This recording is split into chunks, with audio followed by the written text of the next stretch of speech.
Hi everybody. So my name's Christy Docherty. I am Director of Public Services at the Edinburgh Futures Institute, which is part of the University of Edinburgh. And I'm also a co-director of the Scottish Prevention Hub. And I'll pass on to Diane now for a wee introduction.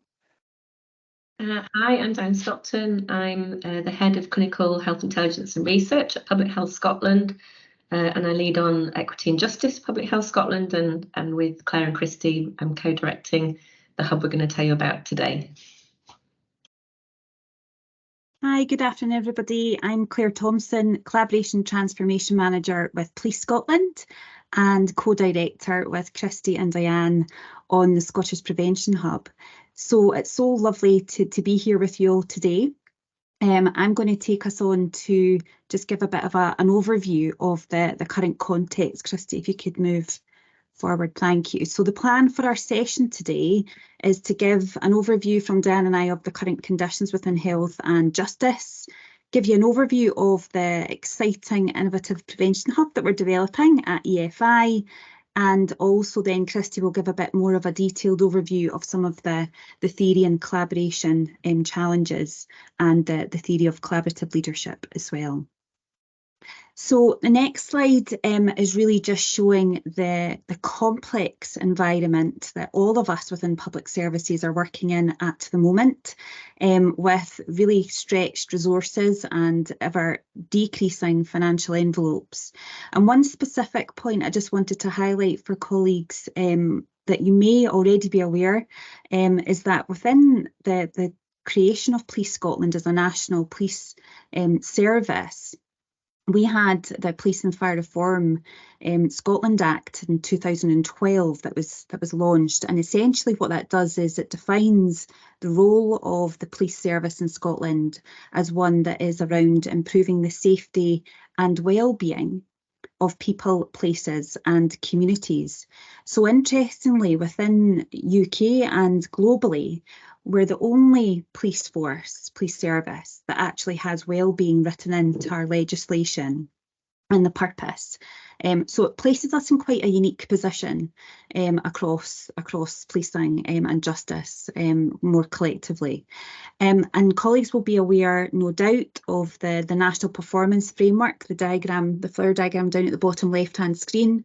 And this really is around how we connect more collectively as a whole system across Scotland to really unite on our joint endeavours to improve wellbeing and improve outcomes for the people of Scotland. There's a few key strategic drivers for collaboration that we've highlighted here around the justice strategy for Scotland, and then also some key pieces of work around the blue light services with ambulance, fire and police around collaboration, what the next sort of iteration of the blue lights can look like in the future, and then our joint strategy for policing. So there's a real ambition for us, particularly with the complex needs that policing are now dealing with in the front line. Again, perhaps of interest to you, around 20% of our calls that we receive from the public actually results in a crime report. So just over 80% of the needs that people are calling us for are all rooted in socio-economic vulnerability challenges.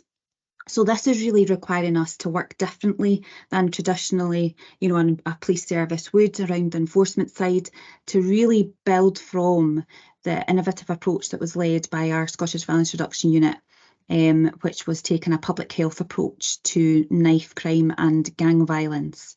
So that's the real strategic desire with this work, is to move into that space to really help us understand the complex needs.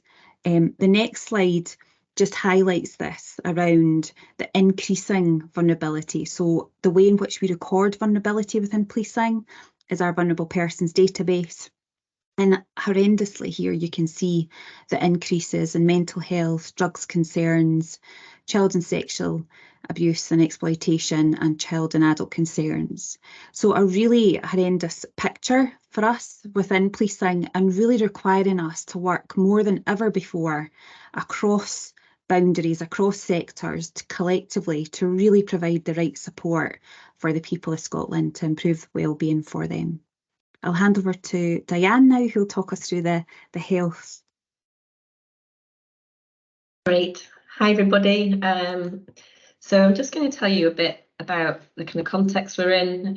You probably already know, but just a bit of a refresher, and why we're so interested in Public Health Scotland to work with partners across the sector on a primary prevention, with a primary prevention focus to really make a difference here.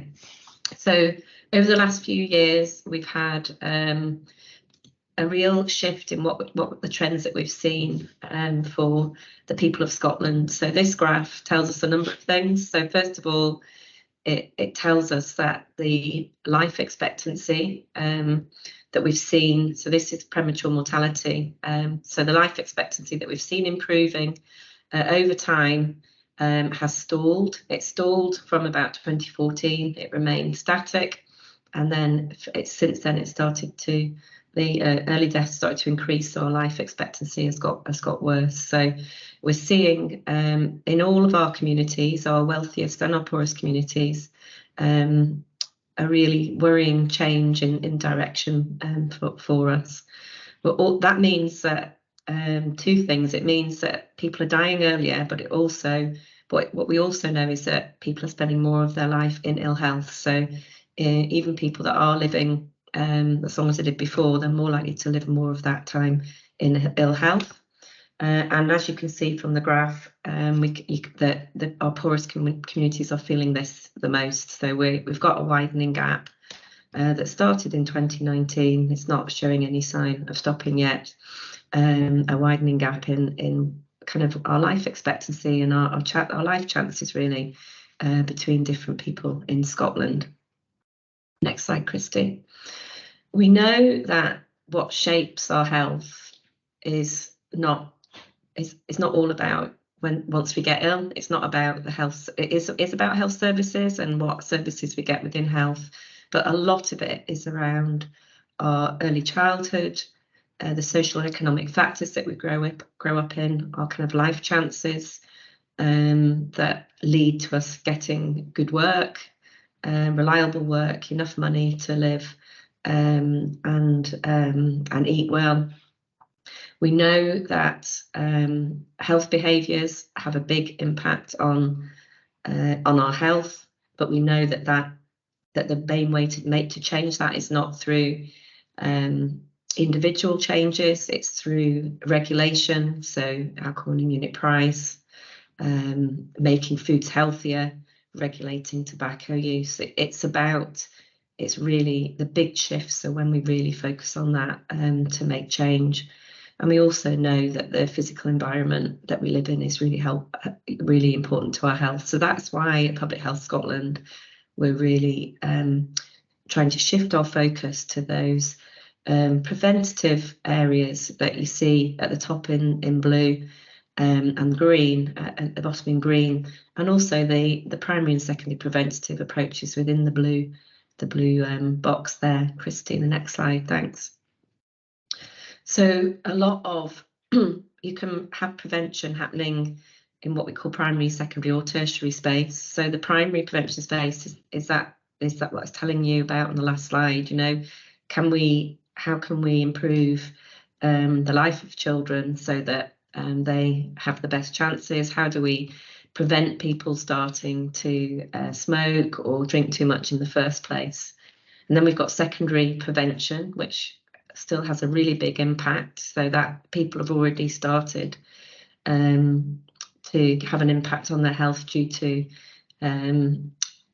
what's happening in that primary prevention space, whether that be through poverty or smoking, but there's a chance to kind of turn that around before it causes real health harm. And then there's a tertiary prevention, which has a much smaller impact on your health, but is still really important, which is trying to help people who are very overweight or need weight management services, people that need to quit smoking, that sort of thing. So we're trying to, because the biggest impact is in the primary prevention space, that is why we're focusing the prevention hub on that primary prevention space in the most part. And to do that, Christy, on the next slide, thanks. we all need, it's a part for everybody, because that is not the job of any one service or any one bit of the system, and it's the job of everybody, which is why we need to work collectively and together on joint outcomes and joint pieces of work. So that's a little bit of background to why PHS is involved in this work. Amazing, thanks so much, Diane. And horrendous stats to see, actually, but the stark reality of what we're facing. And I suppose just a bit about the strategic context and to advise you on where we are with that. So in that strategic ambition about, taking a wider public health approach to policing, we signed a collaboration agreement with Public Health Scotland in July 21, and then just recently, actually last year in the summertime, we signed our memo of understanding with EFI, Police and Public Health Scotland, and this was really building on that initial collaboration agreement, recognising within that a real strong ambition around how we bring in the whole system and really bring that expertise and enable the wider system in Scotland to focus on prevention, because it can't just happen with 3 organisations. It needs much wider, as Diane mentioned. It requires us all to take an active role. And within that space, I led a collaborative leadership programme pilot with SOLAS, COSLA, Scottish Government and local government. And really what this was about was trying to shift a different approach to leadership development with our multi-agency leaders on the ground dealing with real life complex issues. How do we really support them with the skills that are needed now to work across boundaries, to be and act differently? But there wasn't an offer from any of our national sort of institutions. So this was around a pilot programme in 3 localities across Scotland, and we did an independent evaluation. That was actually what brought Christy and I together. Christy was part of the evaluation team. We presented that to government and it was really well received, and is part of one of the key components moving into the hub as to how we've been asked to grow this across Scotland in some of our work.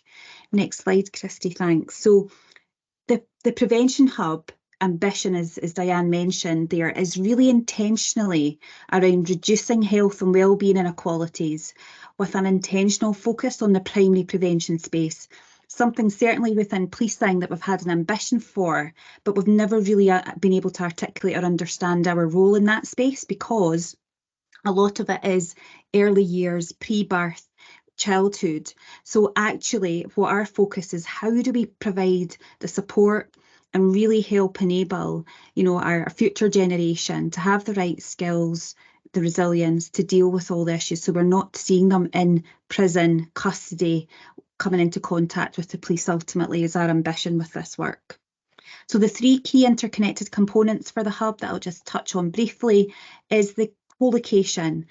So this is the fantastic facility that we will be moving into within EFI, the Public Services Ward. The hub will be part of that. And also there will be a number of other partners that will be coming into that ward. Christy is actually joining us from that today. We moved in on Monday, which is really exciting step forward for us. But there has been a lot of legal processes, you can imagine. So this hasn't been easy. It's been a journey, certainly, and we're still on that, but really exciting to see this moving forward. The data and evidence and insight component is critical with this work, and Diane will touch on that in a bit more detail later on. But this is about how do we connect our individual systems together to provide a really collective, rich picture of a person's requirements and the needs for them. So coming into contact with the police, our health system, our GPs, our A&E attendance, our education records, and we're doing some really exciting work with our colleagues in Education Scotland and head teachers around a public health approach to learning in that space and looking at a common data platform.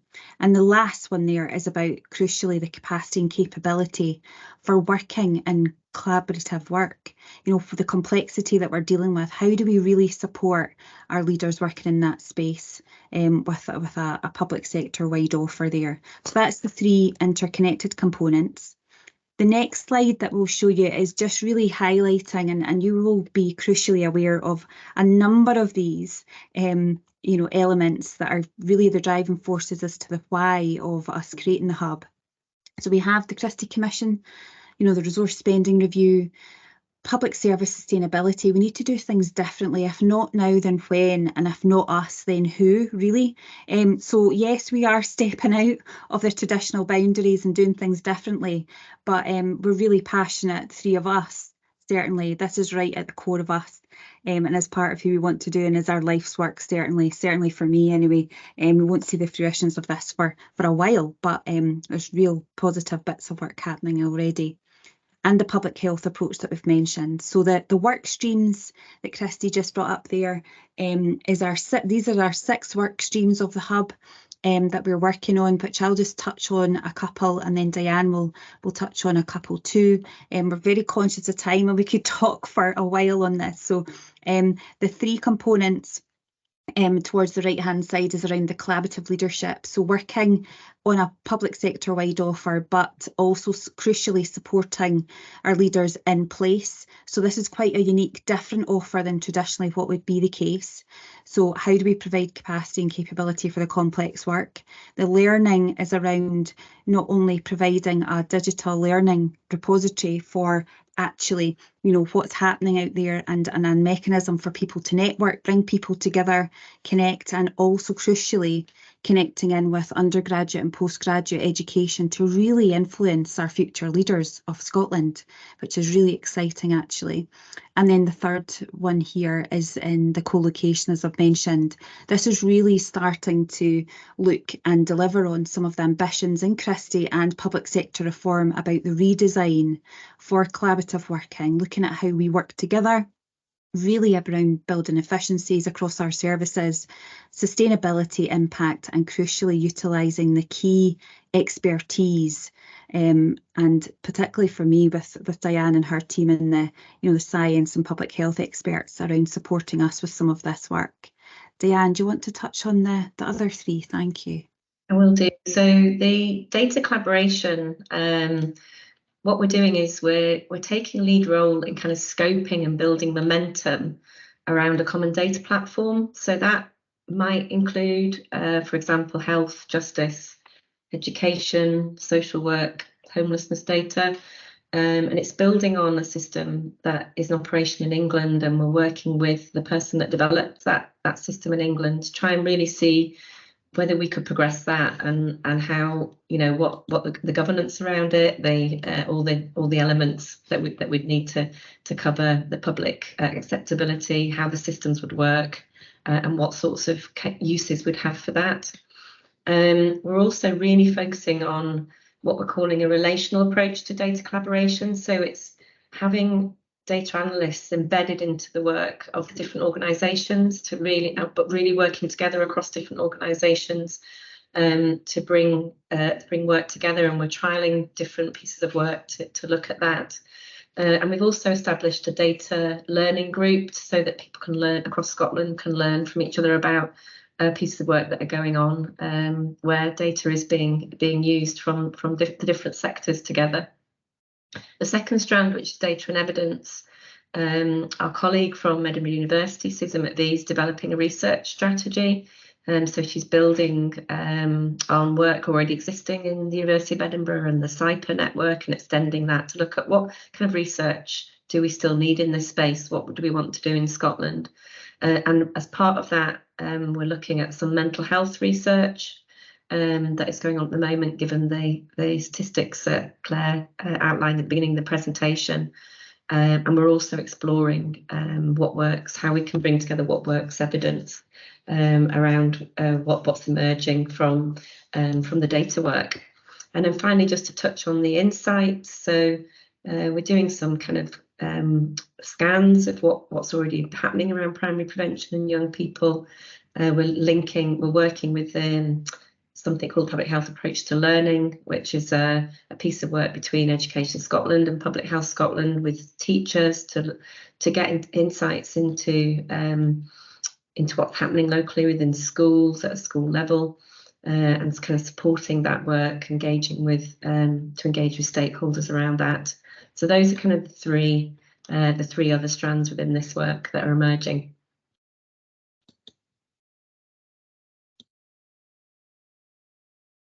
Let me just move it on. Sorry, it's stuck. There we go. Thank you. Thanks very much, Diane and Claire. So just to kind of move into the last part of our presentation today, you've heard about the context, and you've heard a little bit about the Prevention Hub, and particularly the three components around the co-location, so being in the space, and hearing about the data, evidence and insight aspects, and also this third one about building capacity for complex collaborative work. So what I'm hoping that you can hear me, and I'm not on mute, am I? Yeah, that's fine. I can only see Diane's face, so I'm just checking. So this slide, you know, when we think about collaboration, we are thinking quite close to home at the moment, because we have three very large, complicated organizations that are intending to come together and to aim towards a really ambitious outcome of reducing inequality. So we're looking at really the challenges that could be associated with collaboration. And we're acknowledging that we are three large, complicated organisations. You know, Edinburgh University is 400 years old. Police and public health are dealing with really complex environments and complex issues. So what we wanted to do was to explore these challenges and to acknowledge them. So this is like a bit of a deeper dive into the underpinning sort of philosophy and methodology of how we want to work together as three organisations. This slide gives a sense of 7 of the most common challenges associated with collaboration that I'm sure all of you have encountered. I'll just go through each one and give a little explanation of them. So the inflexible structures and silos, you know, we do tend to work in a vertical way, top down rather than horizontally, and we're restricted by these silos and procedures and different processes and ways of working that can get in the way of working with others. There are different power imbalances, of course, that come up in collaborative work. So it could be to do with the biggest organisation taking a lead role or the one with the funding. So this has an impact on how groups work together as well. Tensions exist where there are leaders with formal roles who really want to take control or feel like that's their place to take control and lead. But we know that single organizations and leaders can't solve these complex, persistent, intractable issues that persist. So issues we're talking about around this prevention space, you know, homelessness and inequality and poverty. It could be difficult for leaders to stand back a little bit, to listen, to learn from others, especially when our cultures don't really permit that. The next one around emergent versus planned approaches. So typically, again, we're used to working in a planned way with project plans and agendas and clear outputs and milestones. They tend to be considered up front at the beginning, but sometimes we don't have all the answers at that point. We know we don't have all the answers, and we want to explore potential different routes, ways of working, and ways of working that take us beyond our own roles and our own boundaries, like we're doing with the Prevention Hub. Working this way in an emergent way can be very useful. I'll talk a little bit about this one later, but it can feel disruptive, it's threatening to some people, it's messy, and understanding a bit more about this approach is really needed. That takes me into evaluation and measurement. You know, it's exceptionally hard to demonstrate quick results with this kind of work, with any cross-system collaborative work, particularly if an emergent or experimental or creative process is being adopted. Much easier to evaluate and measure projects and initiatives that follow a more linear, clearly defined path from the outset. Often with emergent working, you know, assumptions are sometimes made a little bit too quickly about failure or underperformance or inappropriateness, or that there's a drain on resources. So thinking about how we measure more emergent collective work and working on a more outcome-focused basis is appropriate here, and it is something that we're looking at as part of the Prevention Hub, because it is very difficult to evaluate projects and initiatives like this. It does require a bit of a shift in mindset and for people to take, you know, to be honest, personal and organizational risks, because it's so unlike traditional ways of working. Taking personal risks, so moving on to the next one, whether working practices show up when we think about conflicting interests and motivations. And across all of our organisations, there are deeply ingrained working practices, territorial boundaries, different cultures, and a lack of alignment, which can get in the way of a joined up approach. So there can be frustration and a preference for working as single teams or agencies, and often a reluctance to collaborate with others. Last one, very close to our hearts, in the Prevention Hub, but particularly I have to say with Claire from Police Scotland, is this technology, data and security. We are not set up to collaborate in a technical or digital way. And whether we're talking about access to shared platforms like SharePoint or linking our data, yes, there are tools to help and support, but there are huge challenges that we are encountering that touch on information governance, data protection, organizational personal security and processes. So our work has highlighted barriers that we need to overcome in order to simply share a document and work together. A practical example of this is Claire attends a rolling building security and data meeting that she chairs actually to try and address and drive forward some of these challenges. So like I said, simply sharing documents, depending on the organization, we can't underestimate sometimes the more sort of mundane side of collaboration that we're not really overcoming as groups of organizations. Even accessing Wi-Fi is very difficult, in the university for other organizations when it needn't be and it shouldn't be. So we know that we're experiencing through our hub work, and I imagine through a lot of the work that you're doing, that bringing together individuals and cultures who are not used to working together can be really problematic. And there are competing priorities and different personalities and roles and motivations, perspectives. There's a collision of cultures, and people are reacting to a different kind of environment that's not like our day-to-day work. We all have, Diane, Claire, myself, all have a day job.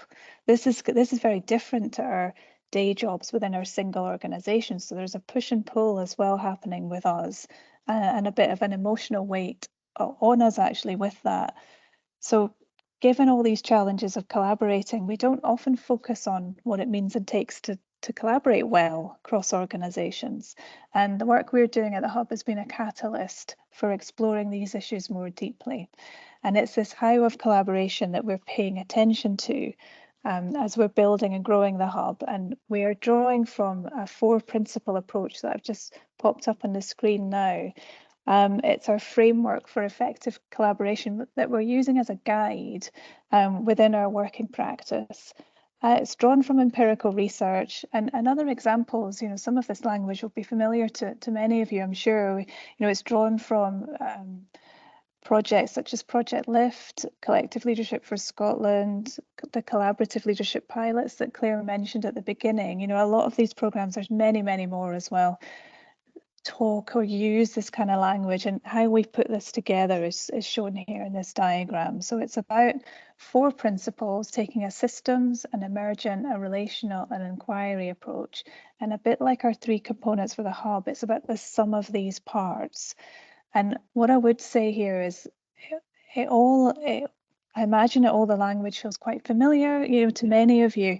What is very, very difficult is applying all of this as a collective. So applying this approach as a group, this is what takes it from that individual, I'm a collaborative person, to the we are collaborative. And this is what this is the approach we're using, and it really, really isn't easy. So just quickly, I'm just going to go into just a short little definition of each of these 4 principles to end today.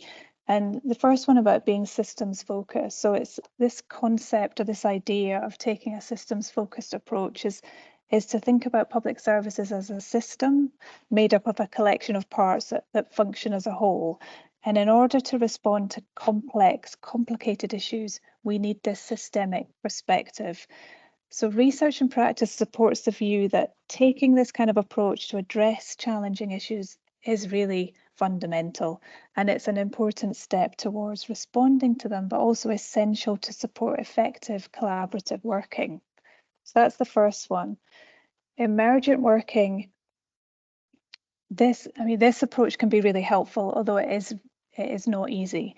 And it's helpful when you're dealing, or groups are dealing with, difficult issues that haven't been solved. So at the beginning of, when you're talking in a group about issues that just haven't been solved over decades, quite often it's really useful just to admit as a group that we do not have the answer. This is the beginning of taking an emergent approach. So no one has a project plan that could take you to an amazing final, amazing result. So adopting this process generates something different, a new way of working, where perhaps other planned approaches or solutions, if you like, have not worked.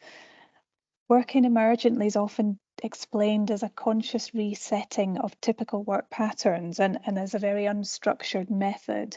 And we've experienced in our work that this approach does allow for the sort of unpacking of issues, to get deep into some issues, or even language differences across our organizations. What do you mean by data? What do you mean by insights? This is very helpful, and this emergent approach encourages that. And you can also use it for different processes that are problematic and anything that's detrimentally impacting on collaborative work, long-term goals, or change objectives. So this is the approach we're using, an emergent approach. It's not an approach that you use indefinitely. It quite often will move into a more planned approach or a series of planned activities. But this allows it drives forward a different kind of conversation. Being relational, Diane mentioned we're taking a relational approach to our data work stream. This is, the benefits of investing in good quality relationships with those we work with are really well documented. It's particularly important when working in groups made up of individuals from different organizations, different professions, different academic disciplines, for example. But what does it actually mean to be more relational, or to do it? How do we do it? So when I talk about what it means to be relational, I often give the example that it goes beyond knowing what someone's job title is and having a rough idea of what their job entails. That's just the beginning of it. Understanding what motivates people, what gets them out of bed in the morning, what keeps them awake at night, what are their priorities and their values. Getting to know people beyond the how are you doing can really change things. So sharing experiences about and stories about a common issue, or where outcomes haven't worked out as expected, that is all important when thinking about relational processes. So becoming really alert to the value of connecting on a professional, personal, relational level is not easy, and we're constantly pulled back to the task. So the task for us is prevention. We're constantly pulled back to the task, when actually part of our task is really about building relationships and making connections. So it's viewing these relational, or privileging the relational alongside the work, giving it equal credence. We're constantly pulled back to this task or an agenda or a KPI. However, we need to acknowledge that building these strong relationships is not an inevitable result of simply being in a partnership, being on a committee, being on a board, sitting around a table. When we signed an MOU, it didn't mean that that's us collaborating. It was just the beginning. So if we're pursuing meaningful collaboration, then these quality of the relationships between individuals, we really need to consider them as important as this big task that we have around prevention. So the last one here is inquiry-led, and it's the last of the 4 principles. They're all connected. This is closely linked to all the other 3.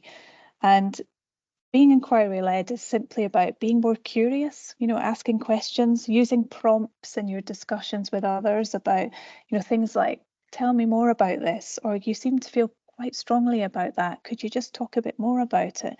These things can really help to begin an inquiry into something that maybe hasn't been addressed or feels a little bit under the surface, and you're trying to tease it out. So it's really helpful for working in groups, and it's something that we can use for ourselves as well. So we can delve into our own values, behaviours and beliefs, and it can help us to develop an inquiry mindset that will shape a different way of working. And it does lead us towards, again, different kinds of conversation. And I've said that a few times now, so it's a common pattern. Using this approach leads to something different. This approach is particularly helpful when new voices and experiences are considered helpful or necessary, where there's tensions and different viewpoints, or when concerns over a complex issue reaches a point where there's a real collective will to make a difference. So that's our brief, I felt like I went on for ages, but it is a brief overview of common collaborative challenges and a summary of our adopted framework for working differently. And this is always going to be a work in progress for us. We're involved in work that's long-term and generational, and where there's constant change, even around our 3 organisations, there's changes in people, policy, leadership happening all the time. But we're committed and are kind of tethered to this approach to have a more effective and deep collaborative process. And for us, this means embedding the approach into the work, the learning, talking about where it maybe hasn't worked as well, alongside all of the work that Diane and Claire talked about around our work streams and our prevention and hub activities. So what's next for us? Well, we're moving into our base at the Edinburgh Futures Institute, which is the old Royal Infirmary in Edinburgh, which you might know about. It was empty for 13 years and it's been brought back to life. So I'd encourage you from May, fingers crossed, you'll be able to come and have a look around this building. We're going to continue to develop and deliver on the work streams that were touched on, the 6 different work streams. Today is one of those examples of where we're trying to communicate. It's hard when you're trying to talk about what you're doing and actually doing the work, but we're trying to do a nice combination of that. And we're going to spend a bit more time on our collaborative leadership in action work stream, looking to build and grow capacity and share the learning that we're having as 3 organisations as part of hopefully an education programme or learning programme, something that we can share and bring in other partners and other organisations into going forward. So that is us, and thank you so much for listening to us. And I can't see any of the chat, but I'll have a little look. But if you've got any questions, that would be great. And we put a little prompt in just to ask if you don't have any specific questions. We'd really love to hear your comments and your experiences of collaboration and primary prevention.